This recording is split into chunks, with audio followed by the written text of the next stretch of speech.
بسم اللہ الرحمن الرحیم۔ السلام علیکم ورحمۃ اللہ وبرکاتہ۔ توبہ قبول کروانے کی شرائط۔ اگر آپ توبہ کرنا چاہتے ہیں، اللہ رب العالمین ہم سب کو توبہ کرنے کی توفیق دیں، تو توبہ کی قبولیت کی 7 شرطیں یاد رکھیں۔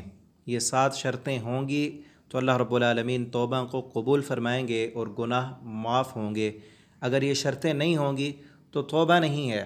سب سے پہلی شرط، توبہ اللہ کی رضا کے لیے کی جائے۔ اللہ رب العالمین کو راضی کرنے کے لیے توبہ ہو، انسان کا مقصد کسی انسان کو خوش کرنا نہ ہو، اس لیے استغفار پڑھتا رہے، تسبیح ہاتھ میں پکڑ لے کہ لوگ کہیں یہ بڑا متقی ہے، یہ تو توبہ کرنے والا ہے۔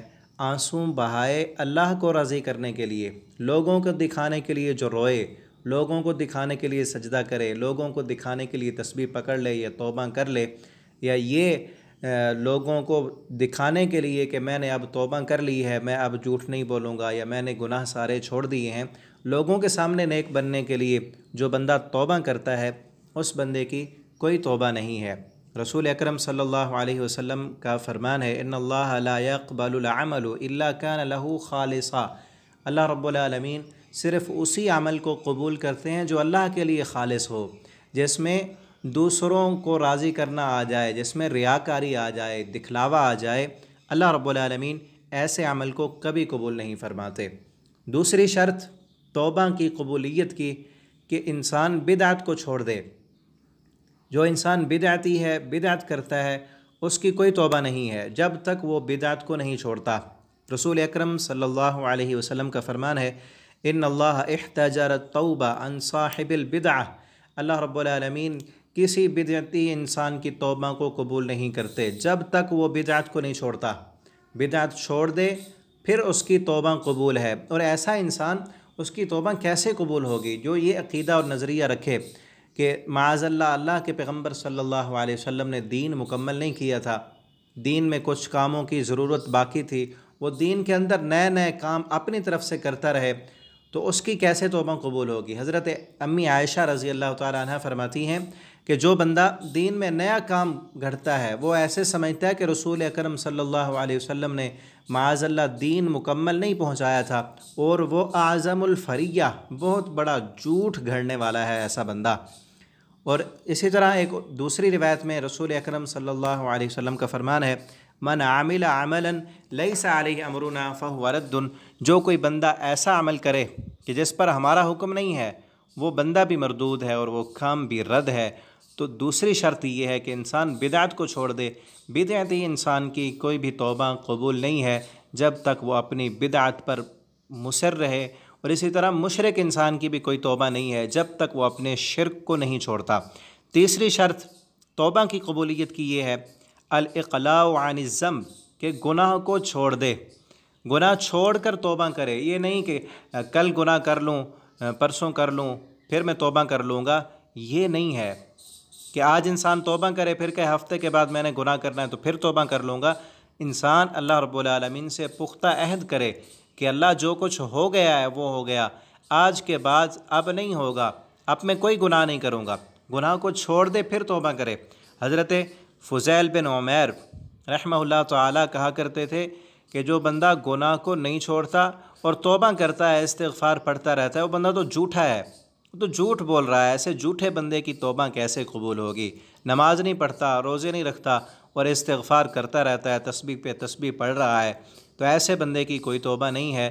توبہ اس بندے کی ہے جو اپنے گناہوں کو چھوڑ دے۔ اس لیے سلف صالحین کہا کرتے تھے کہ بعض دفعہ ہمارے استغفار کو بھی استغفار کی ضرورت ہوتی ہے، کہ جب ہم پڑھتے ہیں استغفر اللہ ربی من کل ذنب واتوب الیہ، کہ اللہ سے بخشش طلب کرتے ہیں اور گناہ کر رہے ہوتے ہیں، گناہوں کو نہیں چھوڑتے، تو یہ استغفار بھی غلط ہوتا ہے، جھوٹ ہوتا ہے۔ استغفار پر بھی استغفار کرنے کی ضرورت ہوتی ہے۔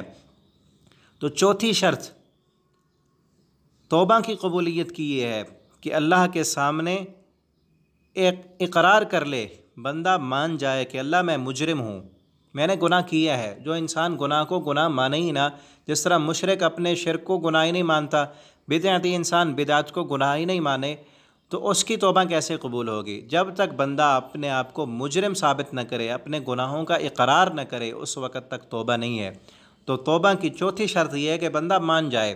رسول اکرم صلی اللہ علیہ وسلم کا فرمان ہے، ان العبد اذا اعترف ثم تاب تاب اللہ علیہ، کہ جب بندہ اعتراف کر لے، اپنے گناہوں کو مان جائے، ثم تاب، پھر توبہ کرے، تاب اللہ علیہ، اللہ رب العالمین بھی ایسے بندے کی توبہ کو قبول فرماتے ہیں۔ تو مان جائیں اللہ کے سامنے، مان کر پھر پانچویں شرط یہ ہے کہ صرف ماننا ہی نہیں، اکیلا اعتراف کافی نہیں ہے، ساتھ شرمندگی بھی ہو۔ ماننے کے بعد بندہ اللہ تعالیٰ کے سامنے شرمندہ ہو جائے، نادم ہو جائے۔ اور آپ صلی اللہ علیہ وسلم کا فرمان ہے، الندم التوبہ، یہ مان جانا، شرمندہ ہو جانا، آنسو بہا لینا، یہی توبہ ہے۔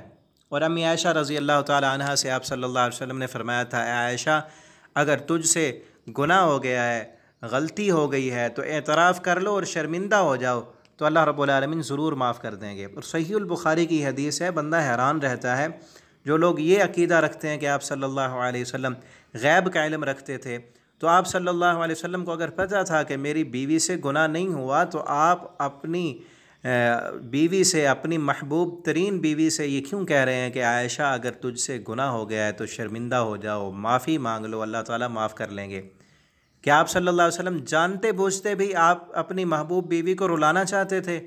آپ ان کے غم میں زیادتی کرنا چاہتے تھے؟ امی عائشہ رضی اللہ تعالیٰ عنہ فرماتی ہیں، مجھے کسی دوسروں کی بات کا اتنا غم اور دکھ نہیں ہوا۔ لوگوں نے بڑے پروپیگنڈے کیے کہ امی عائشہ نے یوں کر لیا ہے، گناہ کیا ہے، بہتان درازیاں کی، انہوں نے تہمتیں لگائیں، لیکن اس وقت میرا کلیجہ پھٹ گیا، میرا جگر پھٹ گیا کہ جب میرے محبوب محمد الرسول اللہ صلی اللہ علیہ وسلم نے مجھے یہ کہا کہ عائشہ اگر گناہ ہو گیا ہے تو توبہ کر لو۔ میرے دل میں یہ آیا کہ آپ بھی اب مجھ پر شک کرنے لگ گئے ہیں۔ کہتے ہیں میرے کلیجہ پھٹ گیا، آنسو تھے کہ تھمنے کا نام نہیں لیتے تھے۔ تو بندہ حیران رہتا ہے کہ اگر آپ کو پتہ تھا کہ میری بیوی اس سے گناہ نہیں ہوا تو آپ صلی اللہ علیہ وسلم نے یہ لفظ کیوں کہے؟ تو آپ صلی اللہ علیہ وسلم یہ کہہ رہے ہیں کہ توبہ کر لو اور شرمندہ ہو جاؤ۔ تو شرمندہ ہونا یہ توبہ کے ساتھ شرط ہے۔ جو بندہ اپنے گناہوں پر نادم نہ ہو، شرمندہ نہ ہو، اپنے آپ کو مجرم نہ سمجھے، ایسے بندے کی کوئی توبہ نہیں ہے۔ پانچویں بلکہ چھٹی شرط یہ ہے کہ انسان العزم اللہ یعود فی، اللہ کے ساتھ یہ پختہ عہد کرے کہ اب گناہ نہیں ہوگا۔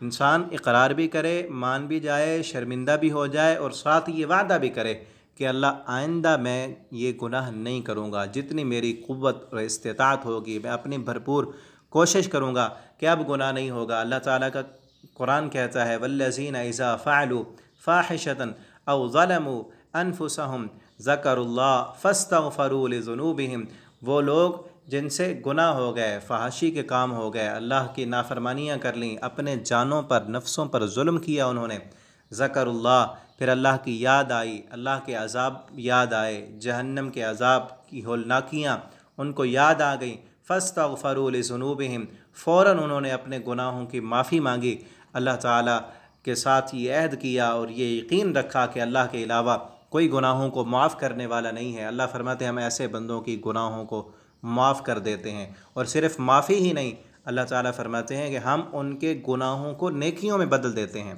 ساتویں شرط توبہ کی قبولیت کی یہ ہے کہ توبہ موت سے پہلے پہلے کی جائے، قیامت سے پہلے پہلے، موت سے پہلے پہلے۔ موت آتے وقت جو بندہ توبہ کرے، ایسے بندے کی توبہ نہیں ہے۔ اللہ تعالیٰ فرماتے ہیں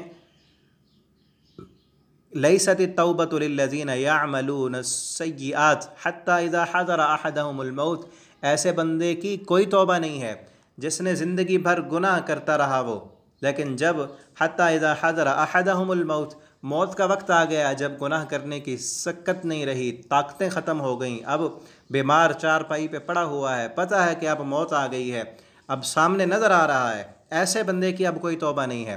انما التوبۃ للذین یعملون السوء بجہالۃ ثم یتوبون من قریب فاولئک یتوب اللہ علیہم، توبہ تو ان بندوں کی ہے للذین یعملون السوء بجہالۃ، جنہوں نے گناہ کیے جہالت کی وجہ سے، نادانی میں، لا علمی میں ان سے گناہ ہو گئے، ثم یتوبون من قریب، پھر قریب ہی توبہ کرتے ہیں، گناہ کے بالکل قریب، فوراً گناہ ہوا، اللہ کی وعیدیں یاد آئیں، جہنم کی ہولناکیاں یاد آئیں، عذاب یاد آیا، اللہ کی پکڑ یاد آئی، اللہ کا ڈر دل میں آیا، فوراً انہوں نے توبہ کر لی، ان کی توبہ ہے۔